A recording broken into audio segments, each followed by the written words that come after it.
வணக்கம். ஸ்ரீ சிவசூர்யா ஜோதிட வித்யாலயம் வழங்கும் காலச்சக்கரம். நான் சிவசூர்யா செந்தில்குமார், கோவில் நகரம், கும்பகோணத்திலிருந்து. நம்மளோட பதிவு எல்லாமே ஒரு சேவை நோக்கத்தில் தான் போடுறோம்.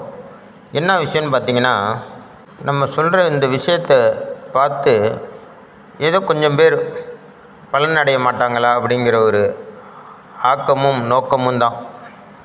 என்ன விஷயம்னு பார்த்திங்கன்னா, சில பேர் ஜாதகத்திலலாம் தொடர்ந்து வறுமை தாண்டவம் ஆடும். சில பேர் ஏன்டா நம்ம இந்த உலகத்தில் இருக்கோம், இந்த கடவுள் நம்மளை கொண்டுட்டு போக மாட்டாரா அப்படின்ற எண்ணம் தோணும் சில பேர் மனசில். சில பேருக்கு பார்த்திங்கன்னா தொடர்ந்து விபத்துக்கள் ஏற்பட்டுக்கிட்டே இருக்கும். பட்ட காலிலே படும், சுட்ட இடத்துல சுடும் அப்படின்னு சொல்லுவாங்கள்ல, அந்த மாதிரி தொடர்ந்து ஏதாச்சும் ஒரு சின்ன சின்ன விபத்துக்கள் ஏற்பட்டுக்கிட்டே இருக்கும். நித்திய கண்டம் பூர்ண ஆயுள்ன்ற மாதிரி தான் சில பேர் வாழ்க்கை போயிட்டுருக்கும். இதுக்கெல்லாம் என்ன காரணம் அப்படின்னு ஜோதிடத்தில் ஆராயும் போது, உங்கள் ஜாதக கட்டத்தில் ஒவ்வொரு ஜாதகருக்கும் லக்கணத்துக்கு 8ஆம் இடம்ங்கிறது ஆயுள் ஸ்தானத்தை நிர்ணயம் பண்ணுற இடம். அந்த 8ஆம் இடம், அந்த ஆயுள் ஸ்தானம் பலகீனமாக இருந்து, ஆயுள் ஸ்தானாதிபதியும் ரொம்ப பலகீனமாக இருந்தால் அவங்களுக்கு ஆயுள் தோஷம் இருக்கும். அப்படி இல்லைன்னு பார்த்திங்கன்னா, ஒவ்வொரு நாளைக்கும் ஒவ்வொரு விதமான உடல் கோளாறுகள் ஏற்படும். இந்த லக்கணத்துக்கு 8ஆம் இடத்துல ராகு கேது அமர்ந்து திசாபுத்தி நடந்தாலோ, அல்லது அட்டமாதிபதியின் திசாபுத்தி நடந்தாலோ, அல்லது அந்த 8ஆம் இடத்துல அமர்ந்து மாரகாதிபதி திசாபுத்தி நடந்தாலோ, அல்லது பாதகாதிபதியின் திசாபுத்தி நடந்தாலோ, அல்லது 8ஆம் இடத்திலேயே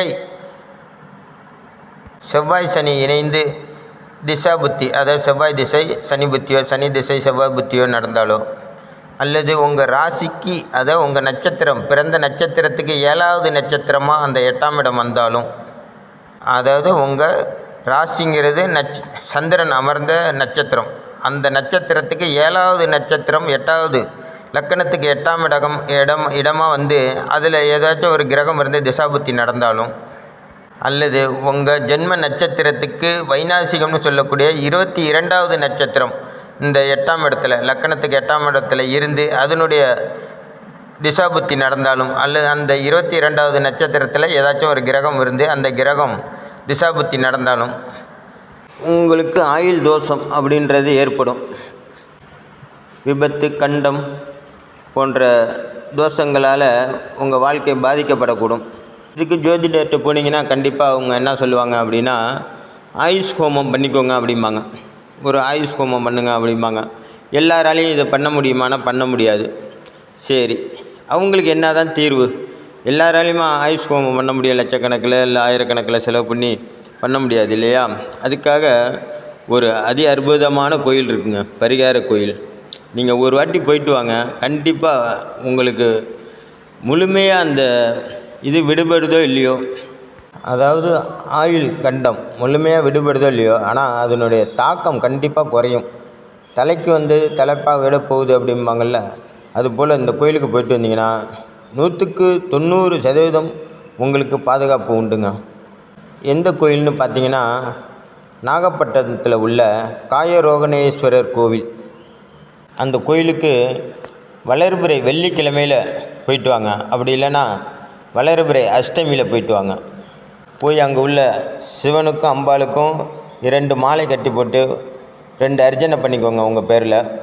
உங்கள் வயசுக்கு தகுந்த தீபம் ஏற்றுங்க. புது அகல் வாங்கி அதில் தீபம் ஏற்றுங்க. கண்டிப்பாக கோயிலை 11 முறை வலமாங்க. ஒரு 2.25 மணி நேரம் கோயிலை தங்குங்க. கோயிலில் குளம் இருந்தால் கண்டிப்பாக அதை நீங்கள் குளிச்சுட்டு நீங்கள் விநாயகரை வழிபட்டுட்டு அம்பாளையும் சிவனையும் தரிசனம் பண்ணி வாங்க. கண்டிப்பாக உங்களுக்கு விமோச்சனம் பிறக்கும். நீங்கள் இது வரைக்கும் நம்ம சேனலை சப்ஸ்கிரைப் பண்ணாமல் பார்த்தா தயவு செஞ்சு சப்ஸ்கிரைப் பண்ணி பாருங்கள். அது என்னோடய சேனலை சப்போர்ட் பண்ணுறதா இருக்கும். இந்த பதிவு உங்களுக்கு பிடிச்சிருந்தால் மற்றவங்களுக்கு ஷேர் பண்ணுங்கள். நன்றி, வணக்கம். நல்லதே நடக்கும். இந்த பதிவில் நீங்கள் தொடர்ந்து பார்க்கும்போது அந்த கோவிலும் உங்களுக்கு வரும். கோவிலுடைய டீட்டெயில் எல்லாமே உங்களுக்கு வரும் ஸ்க்ரீனில். நீங்கள் பார்த்து தெரிஞ்சுக்கோங்க. நன்றி, வணக்கம். நல்லதே நடக்கும். வாழ்க.